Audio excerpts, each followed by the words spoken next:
오늘 말씀은 이사야 30장 마지막 부분입니다. 30절에서 33절. 여호와께서 그의 장엄한 목소리를 듣게 하시며 혁혁한 진노로 그의 팔에 치심을 보이시되 맹렬한 화염과 폭풍과 폭우와 우박으로 하시리니 여호와의 목소리에 아수르가 낙담할 것이며 주께서는 막대기로 치실 것이라. 여호와께서 예정하신 몽둥이를 아수르 위에 더하실 때마다 소고를 치며 수금을 탈 것이며 그는 전쟁 때에 팔을 들어 그들을 치시리라. 대저 도벳은 이미 세워졌고 또 왕을 위하여 예비된 것이라. 깊고 넓게 하였고 거기에 불과 많은 나무가 있은즉 여호와의 호흡이 유황 개천 같아서 이를 사르시리라.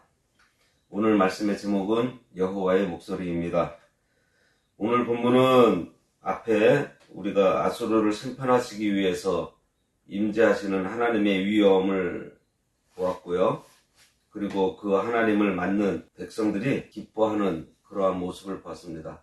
이어서 오늘은 하나님의 심판으로 인해 낙담하고 절망하는 아수르의 비참한 종말에 대한 예언의 말씀이에요. 30절. 여호와께서 그의 장엄한 목소리를 듣게 하시며 혁혁한 진노로 그의 팔에 치심을 보이시되 맹렬한 화염과 폭풍과 폭우와 우박으로 하시리니. 이것은 여호와께서 아수르를 징벌하는 모습으로, 장엄한 목소리는 어원상 그 목소리의 장엄함이라는 뜻으로 하나님의 절대적 권위를 나타내고 있습니다. 하나님께서 특별한 간섭을 하시는데 장엄한 목소리로 악한 자를 책망하시고 하나님의 능력의 팔로 맹렬한 화염과 폭풍과 폭우와 우박을 일으켜 아수르 군대를 치실 것을 예고하는 것이에요. 천지를 창조하신 하나님께서 역사하실 때에 천지 만물을 모두 다 이용하십니다. 그래서 우리가 하나님께서 창조하신 자연세계를 이렇게 바라보고 있으면 하나님께서 통치하시는 손길을 우리가 볼 수 있어요. 좀 깨닫게 돼요. 하나님께서 이끌어 나가시는 이 세계를 어떻게 이끌어 나가시는지 우리가 알 수 있습니다. 이것이 바로 일반 계시예요. 이러한 일반 계시를 통해서도 불신자들이 하나님을 알 수 있습니다. 하지만 하나님의 구원 사역이라든지 또 특별한 사역에 대해서는 성경을 통해서 하나님께서 알려주시고 계세요. 그래서 이 성경책은 우리 인간이 하나님을 알 수 있는 중요한 책이고, 하나님께서 자신을 우리 인간들에게 거의 완벽하게 계시해 주신 책이라 할 수 있습니다. 종교개혁의 불씨를 일으킨 마르틴 루터가 자기 친구와 함께 가다가 갑자기 큰 비가 쏟아져서 나무에 숨었다고 그래요. 나무 아래. 그런데 그때 갑자기 벼락이 치면서 함께하던 친구가 그 벼락에 맞아 그 자리에서 죽었다고 합니다.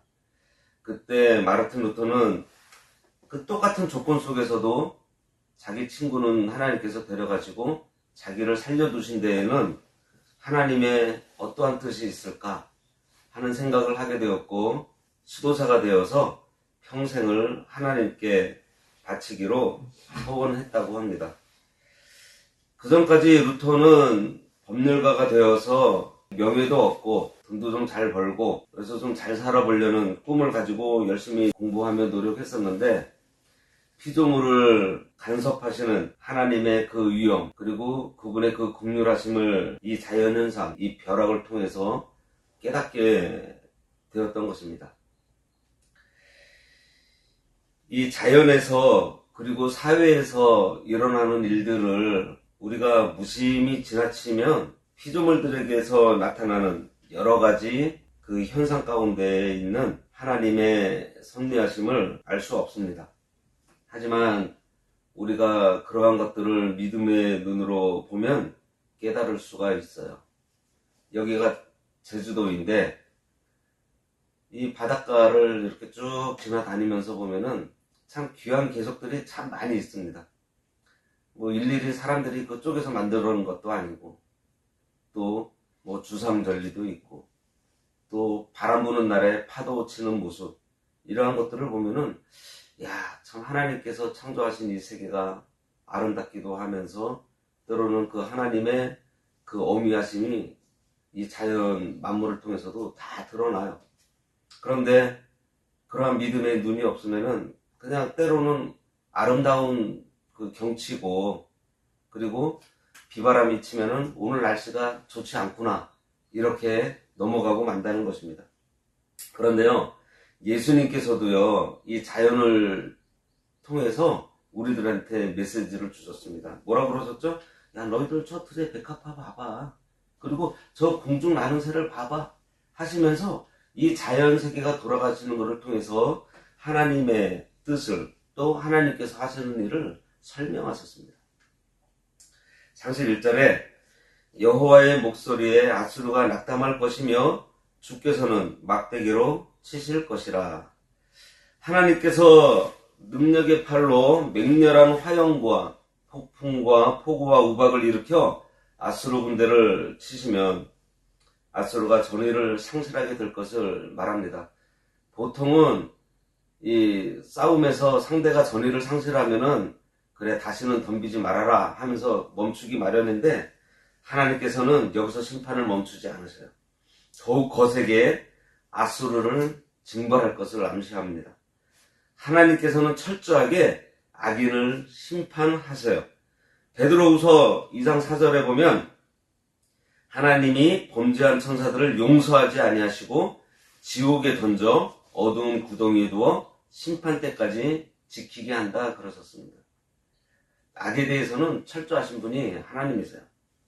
여기에 막대기는 하나님의 심판의 도구로 바벨론을 가리킵니다. 32절, 여호와께서 예정하신 몽둥이를 아수르 위에 더하실 때마다 소고를 치며 수금을 탈 것이며 그는 전쟁 때에 팔을 들어 그들을 치시리라. 하나님께서 아수르를 위한 심판의 몽둥이로 예비하신 바벨론을 통해서 아수르를 치실 때마다 그것이 선민 이스라엘에게는 큰 기쁨과 즐거움이 될 것이라는 말씀입니다. 하나님께서 이렇게 아수르를 치시니 이스라엘 백성이 하나님께서 구원해 주심에 소고를 치고 수금을 타며 하나님께 감사하게 될 것이라는 말씀이에요. 이렇게 하나님께 회개하면 하나님께서 스스로 우리의 대적과 싸워주시고 물리쳐 주십니다.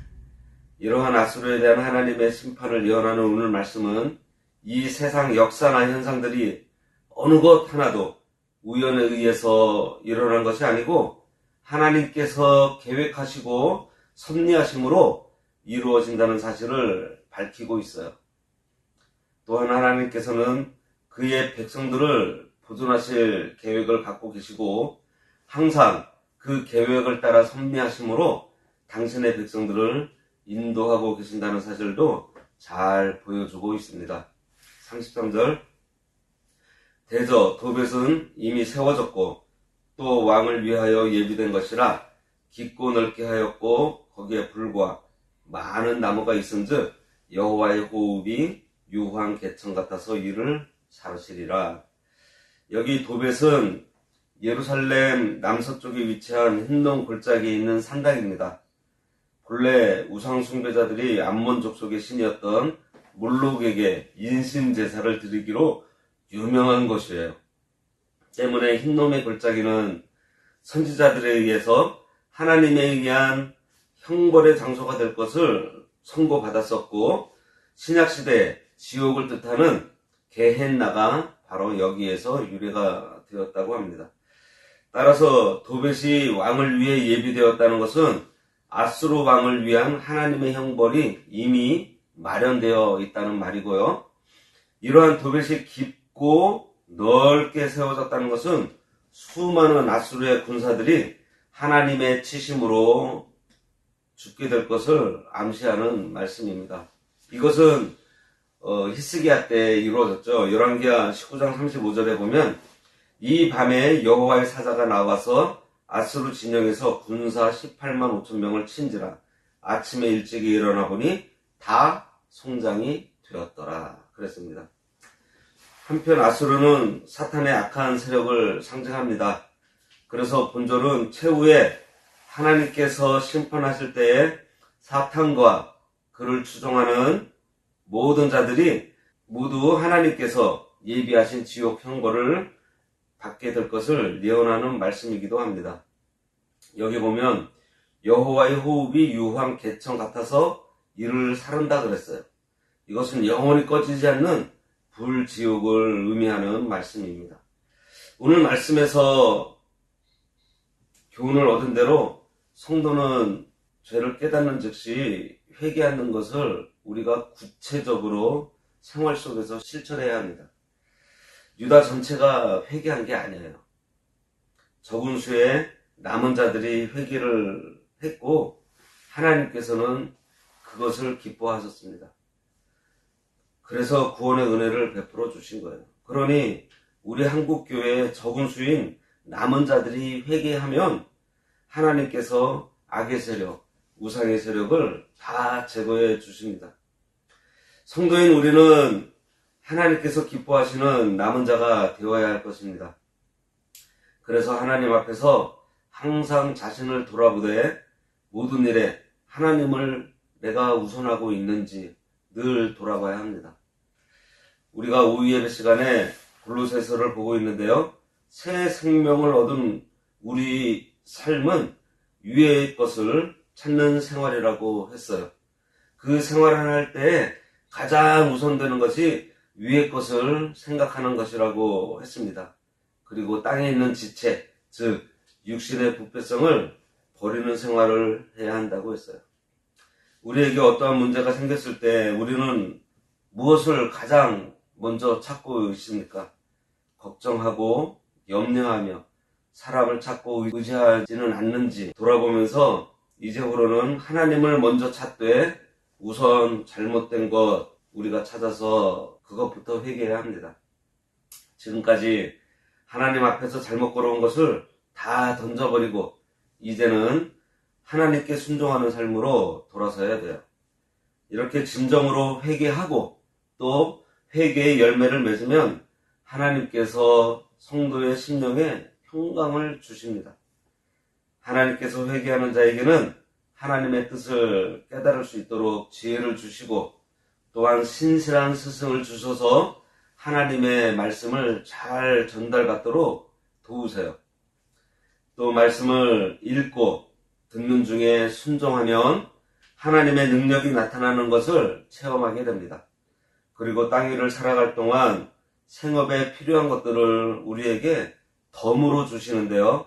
때를 따라 적당하게 주시는 경험을 또 우리가 하게 됩니다. 일할 터도 주시고요. 일할 힘도 주시고 일할 때에 필요한 모든 것들을 제공해 주시고 또 일한 결과도 주셔서 그것으로 먹고 살게 해주신다는 것입니다. 나아가 하나님의 진리의 빛을 비출 수 있는 능력을 더해 주셔요. 그리고 악한 세력과 세상 세력에 대적하여 함께 싸워주시면서 승리하도록 우리를 도우십니다. 이러한 신앙의 체험과 결과물을 이스라엘이 절기를 지키면서 기념한 것처럼 우리도 잊지 않고 기억하도록 애써야 할 것입니다. 이렇게 은혜 주시는 하나님의 약속을 그대로 나의 것으로 믿고 순종함으로 하나님의 약속이 성취되는 것을 직접 목도하고 경험하는 우리 모두가 되어야 하겠습니다. 기도하겠습니다. 하나님의 말씀 듣기를 싫어하는 패역한 유다였지만 그 가운데 하나님을 의지하며 잠잠히 신뢰하는 남은 자들의 회개로 모든 백성을 구원하시고 그동안 그들을 괴롭혔던 대적 아수르를 하나님의 만능으로 물리쳐 주신 우리 아버지 하나님, 유다와 같이 패역한 우리에게 이사야 때와 같이 하나님의 뜻을 알려주시니 감사합니다. 남은 자를 기뻐하신다고 하셨습니다. 하나님, 저희들 이제는 잠잠히 하나님만 바라고 신뢰하면서 하나님께서 뒤에서 들려주시는 말씀에 귀를 기울이고 그 말씀을 순종함으로 하나님께서 우리와 함께 하시며 역사하시고 싸워주시는 일들을 보고 깨달아 더욱 믿음이 굳게 세워지도록 우리의 인생을 인도하여 주시기 원하오며 예수님의 이름으로 기도드리옵나이다. 아멘. 하늘에 계신 우리 아버지여, 이름이 거룩히 여김을 받으시오며 나라가 임하시오며 뜻이 하늘에서 이루어진 것 같이 땅에서도 이루어지이다. 오늘날 우리에게 일용할 양식을 주옵시고 우리가 우리에게 죄 지은 자를 사하여 준 것 같이 우리 죄를 사하여 주옵시고 우리를 시험에 들게 하지 마옵시고 다만 악에서 구하옵소서. 대개 나라와 권세와 영광이 아버지께 영원히 있사옵나이다. 아멘.